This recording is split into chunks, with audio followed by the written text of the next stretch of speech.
আমি সত্যি খুব স্বপ্ন মানে আমি স্বপ্ন দেখতে ভালোবাসি। আমি সবসময় একটা পজিটিভ মানুষ। দ্যাটস ওয়াই আমার কাছে সবসময় মনে হয়েছে যে এর মধ্যে আমার কাছে সবসময় মনে হয়েছে যে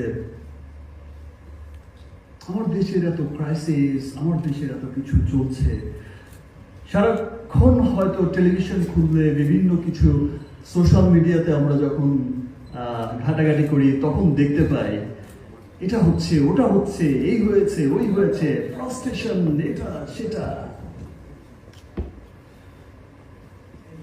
আমার কাছে মনে হয় যে এর মধ্য দিয়ে আমাদের যে অর্জনগুলো আছে, আমরা যে এর মধ্যেও অর্জন করছি অনেক কিছু,